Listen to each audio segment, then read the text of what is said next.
கர்த்தருக்கு சோத்திரம். இன்று கர்த்தர் நம்மோடு பேச விரும்புகிற வார்த்தை, கர்த்தர் சகல நோய்களையும் உன்னை விட்டு விலக்குவார். ஆமீன். அவர் நம்ம பரிகாரியான கர்த்தருங்க. என்ன வியாதி என்ன பலவீனம் வந்தாலும் அது நம்ம வாழ்க்கையில இருந்து விலக்க முடியாத கர்த்தர் சொல்றாருங்க.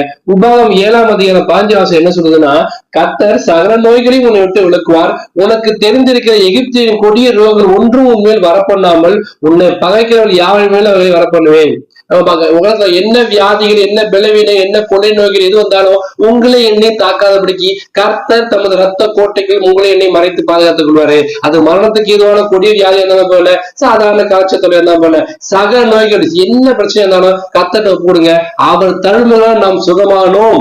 அதனால அது காயப்பட்டு நொறுக்கப்பட்டு இல்லாத நம்ம சுகத்துக்காக விடுதலையாதாங்க. அதுல என்ன பிரச்சனை வந்தாலும் எதை பத்தி கவலைங்க, கர்த்தத்தை ஒப்பு கொடுங்க. மரணத்துக்கு எதுவான வியாதியா இருந்தாலும் கர்த்தரை நீக்கி போடுவாரு. ஏன்னா மருத்துவ அறிக்கையை மாற்றி போடத்தக்க மகத்துவமான வல்லமை நம்முடைய தேவனை வைக்கிறது.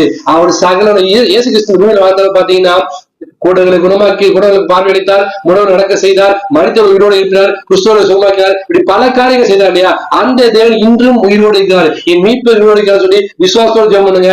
அவர் உங்களுக்கு என்ன பலவீனம் போல இன்னைக்கு ஒரு வியாதியை கொண்டு விலக்கி பரிபூர்ண சுகம் பரிபூர்ண ஆரோக்கியத்தை இன்றைக்கு கர்த்தர் உங்களுக்கு தருவாருங்க. உங்க கையின் பேச நீ சாப்பிட சுத்திருக்கா இல்லையா? உங்க கையின் பேச மருந்து மாத்திரைக்கு ஆஸ்பத்திரிக்கு போகாதபடிக்கு கர்த்தர் இன்றைக்கு ஒரு பாதுகாப்பை தருவாராங்க.